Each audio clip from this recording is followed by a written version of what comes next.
Hello and welcome to my video on my funky vocal folds. My funky vocal folds, woot. Alright, so the very first thing I'm going to do is get you guys kind of oriented to what you're going to be seeing in the video so that you can kind of see what the paresis is, where it is. You get kind of a shot of what it looks like, okay? So this is a typical, like, just drawn image that you might see in class. I clearly got this from the National Cancer Institute. This is just for educational purposes only. That's why I'm borrowing this image. So, you know, you get to see the true vocal folds are in white right here. This is the view looking down into the throat from the camera. So you're looking from above. This would be the front of the throat up here. These bumps up here, this is the base of the tongue. This would be your back of the throat. So the bottom of the screen is the back of the throat. Your food tube or epiglottis is actually right back here. It's typically closed, so you don't see it on videos with your vocal folds. It actually opens up during your swallow when your larynx rises up in your throat and moves up and out of the way. And that helps to open the epiglottis so that the food can go down while you swallow, if you have a nice healthy swallow. Cartilage back here, these are your arytenoids. They're bumpy looking. It's the cartilage where a lot of the muscles that open and close the vocal folds attach to. So they're very important. They're pyramid-shaped cartilages. That's why they look so bumpy in near the back of the throat there, okay? So that's what's going to open and close these vocal folds here. Because these vocal cords or vocal folds are open, you can see the trachea right there. So these are little rings of cartilage in your trachea or your windpipe, right? Epiglottis, that's a sort of horseshoe-shaped or just sort of C-shaped piece of cartilage that closes down over the vocal folds when you swallow, helps to direct food into your epiglottis, into your food tube, into your epiglottis, into your esophagus, your food tube there. And your false vocal folds are right here. These are actually above the vocal folds, the true vocal folds, this little light gray area here. But when you're looking from above, they kind of look like they're at the same plane as the vocal folds, but just so you know, they really are up above, okay? So when you're looking in a regular person, this is a still from the video you're going to see of my vocal folds.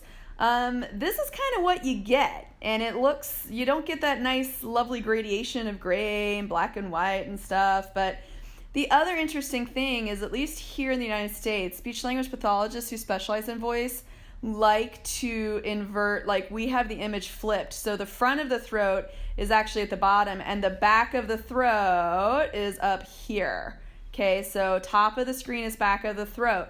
That means that this is your left side, so my left vocal fold is right here. See these slightly whiter, but still looking kind of pink kind of things? All right, and then my right side is over here, and then this would be the front of my throat down here, okay? And those are my true vocal folds right there. So they're a little pinkish. It could be the lighting on the camera. It could be this isn't like a high definition camera. It could be, it's just standard definition, so it's not quite as clear as other cameras out there. And, you know, and it also could just be that day I wasn't really I'm pretty sure I'd had some reflux and stuff the night before, so there you go. So, other landmarks here, my arytenoids are in the back, those bumps back there, like I was saying. So these are what you're going to want to keep your eye on to really see my paresis in action, okay? These bumps, so particularly this left one right here, this one's not going to move as much as my right one. And in fact, even in the still, you can see that my little V shape, this right one the left vocal fold isn't quite as open as the right one. There's like a little asymmetry here already, and that's my paresis. That's essentially what it does right there, okay? So then other landmarks, the ventricular or false vocal folds are right up here. If I had really bad tension, you would see these guys contracting a lot. I don't think they contract a ton in this video. I hope not anyway. All right. Epiglottis is right there. I just put a sign on top of it there. This would be the valleculae. So these are the little spaces between my tongue and the epiglottis. So my base of tongue is right here. And you're actually going to get a nice shot of that. And then we also have spaces in the back called piriform sinuses. These are areas that you don't really need to worry about, but if you hear someone reference them in the video, I can't remember. There was a lot of people in the room because this is a workshop. So a lot of people are in the room getting educated on this stuff, and someone might mention them. So I thought I'd throw this in here. But these are just essentially spaces. That's what sinuses means. It's like just a space. Okay, and it's something we use if we're looking at someone swallow. We're going to want to see, like, is there food left in this space or not? Because with people who have trouble with swallowing, they do get food left here, which could then spill into the airway. But typically, I don't tend to have much swallowing problems, so there shouldn't be any residue there anyway. All right, and then my trachea, there it is. You can actually see one of my cartilage rings kind of brightly right there. So that's one of my rings of cartilage in my trachea. Huzzah. So that's what it looks like without all those signs. So like I said, this arytenoid here, not going to move as much as that arytenoid there. Get a really good sense for this, because when you look at the video, the camera's going to bounce around a lot because it is a workshop. We were learning how to get a good shot with this camera. It's not extremely intuitive to know how to move the camera one direction or the other once it's in a person's body, which is why we get trained on this stuff. But so get used to really seeing your landmarks, okay? So like an epiglottis is a nice landmark for the front of the throat. The arytenoids in the back lets you know you're looking at the back of the throat. And these little guys right here, these are the true vocal folds. They're always really good landmarks. They make a nice V shape when you're looking at it in this configuration. So another thing you're going to hear is abducted or adducted, adducted or abducted. I don't think that makes it that much clearer, but people say that sometimes. These are also, once again, stills from, I believe, my voice. I'm pretty sure, because it looks a little bit funky over here. But abducted means the vocal folds are open. So there's a muscle in there that's contracting, that has contracted, and it's opened up the airway. The arytenoids have separated. And adducted, closing the vocal folds. This is the arytenoids together. And actually in mine, so this is a flexible endoscope. It's not stroboscopy, so you're not going to see vibration. The vibration's too fast for the human eye to see. So we're not going to see mucosal wave. We're not going to see any of those lovely things that you've heard about, which is why singers, when you think you have problems with your voice, you want stroboscopy, not just laryngoscopy, okay? Laryngoscopy. Blah, I'm not talking very well this evening. But that's why you want to get a shot of that, because I actually do have a bit more of a gap, a little bit more of a slit opening back here because of the paresis. They're not as tightly closed as they could be, but you're not going to really get a good view of that, okay? Just so you know. So what you're going to see on this video, I'm about to just play it, and I'm just going to play it straight. So you're going to hear some voices. You're going to see them check the base of the tongue movement. I'm going to move my tongue from right to left a lot. You're going to hear it as like a ah kind of thing. And that what they're doing is we're going through the swallowing protocol, because we use flexible endoscopy to take a look at how people swallow. So that's what you're going to get a little glimpse at. So they're going to check that my base of my tongue moves from side to side. You can see both sides moving, which is a nerve check, because if somebody's had a stroke or something, that base of tongue might not move that well. And that's informative for swallowing, because tongue is very important during a swallow as well as during singing and talking. You're also going to hear some instruction on the camera movement or camera angle, what the white light means, things like that. And I put tricky down here because I'm telling you guys, it is really tricky. It's like if you've ever played a video game where someone's inverted their controls, and if you don't like them inverted, it's like that. It's like a really disorienting, you move it one way, but you meant to move it the other. So you're going to hear that. And that's what we were all there for. We were all there for that instruction. And I tolerate flexible endoscope really well. I do not tolerate rigid very well. I actually tend to gag on a rigid endoscope really badly. So I volunteered to be a flexible person at this workshop because I felt bad. Nobody could practice the rigid on me because I kept gagging. And, you know, I don't care. Like a flexible, you can have that. I can like tolerate one of those things for a long time. So you'll hear me say like she's fine because she's worried she's going to make me uncomfortable, or like that I'm uncomfortable. But I was like, I'm fine. I genuinely am totally fine with flexible. So I'm kind of one of those rare people who don't mind that. And then you're going to see her check on my vocal fold movement, and that's going to be that it's going to be the sniff stuff they're going to do. And that's where they're looking at that asymmetry, because people at these workshops love seeing my vocal folds too. They love seeing this this asymmetry in my vocal folds. It's kind of fun, right? So so people knew that they were seeing something funky, and then she's going to tell her, have me do it longer so you can really see that asymmetry and get the information that I have asymmetrical movement of my vocal folds. So when I adduct and abduct, when I go from opening to closing, my left vocal fold does not move as much as my right vocal fold. And that's what I want you to keep your eye on, okay? So here's the video. Let's take a look. Oh, my glasses are in the way. I can take these off actually if you set them somewhere. Had to take off those glasses there. Okay. Go ahead and stick your tongue out. Can you back up? Yeah. Okay, and can you move your tongue from left to right? Just looks good. So that's the moving my tongue. The hand you see, the gloved hand is the instructor. That's the instructor's Anything hand. you're close to, it's going to be bright. It's gonna illuminate. Okay. Okay. It feels better than yesterday, that's for sure. Okay, you're getting a little close. Okay. Sorry. This is a good position for base of tongue. Okay. Retraction. So have her Say ball. We're seeing this side a little bit more. Okay, so when they said base of tongue retraction, when I say ball, when you do the ul part of ball in American English, the base of the tongue tends to go backwards.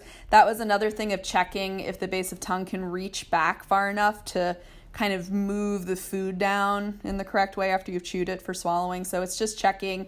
Base of tongue becomes super important for swallowing, so that's why they were checking it going to side, and they were having me say ball. Central position. Now have her do it again. Ball. Ball.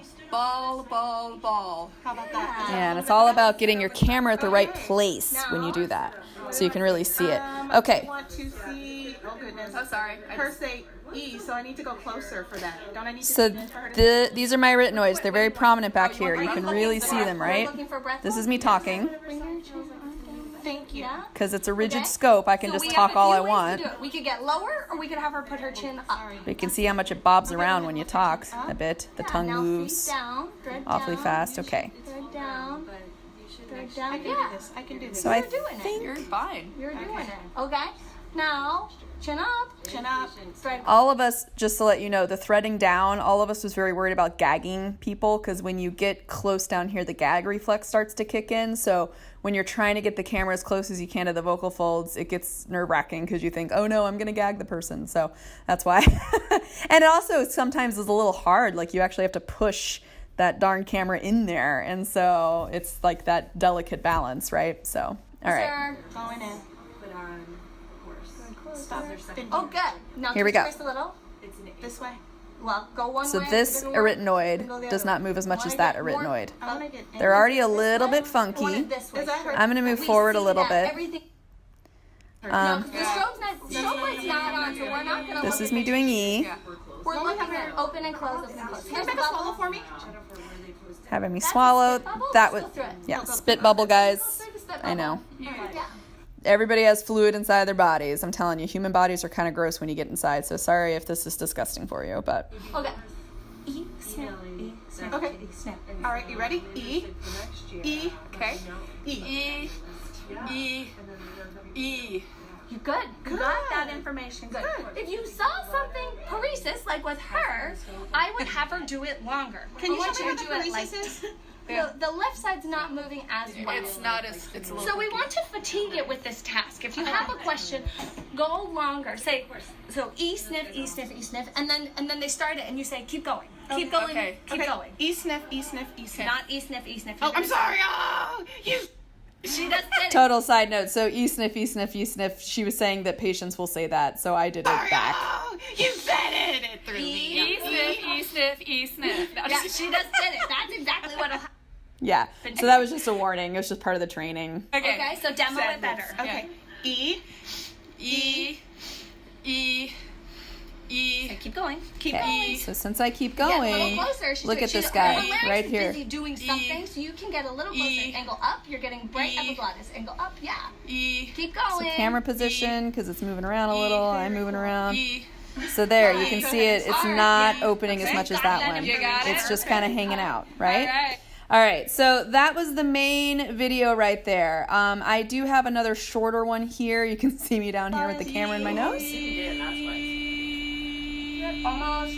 Turn. Okay, good. Tell her. Breathe. Breathe. Okay. Her larynx, I think, lower. I did. It did a lower a little bit. I was a little... Almost. Turn. Okay, good. You can Tell see her. a gap there. Breathe.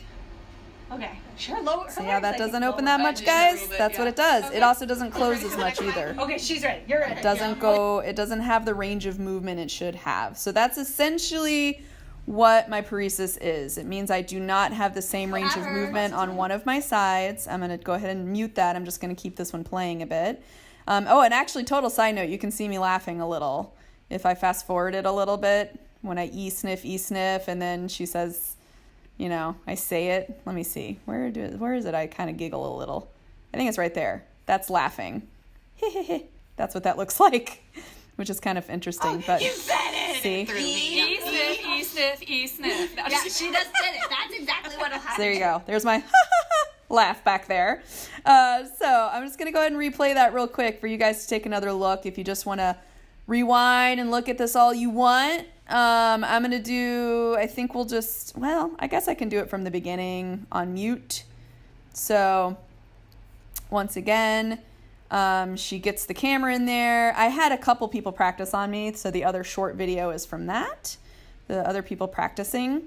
So she's moving the camera back right here so that she can get a shot of my tongue, which you can see, excuse me, it's right here. This is the base of my tongue. All those bumps are part of my tongue, and that's what the base of the tongue looks like, guys. It's super bumpy like that.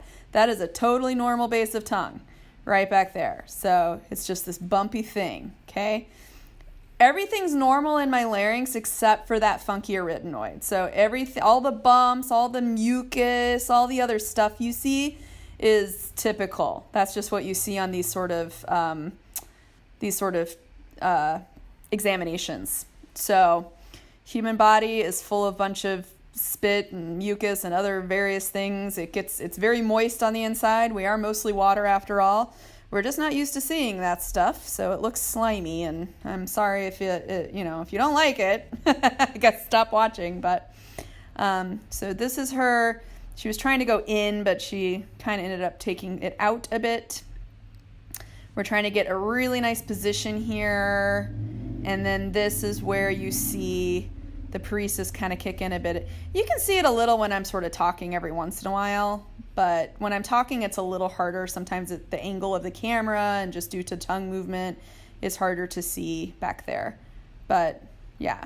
It is interesting, I think, watching someone talk on a flexible scope, like right there. That's where I was talking a bit. And you can just see like everything just kind of bobs a little because of the tongue. But yeah, so the tongue kind of bumped the camera a little, made it bob around a little bit. All right, it got very close anyway. And you got to swallow. Swallowing clears off the image as well. So, all right. And here we go. There's a bit of me laughing. Ha ha ha. More laughing. Talking, laughing, talking, laughing. And then we get to that he sniff to really check the opening and closing. So that's what's back here.